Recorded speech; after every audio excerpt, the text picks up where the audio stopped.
give Miss Cassandra Lee this Republic Act 6981 para for her to contemplate while she is in our custody. Kasi, basahin mo mabuti ito. We are helping you.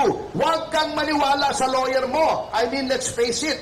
They want to prolong your cases. Why? Of course, we know that. Kaya si Atty. Topacio, alam mo naman si Atty. Topacio. So now, it's our time to get even.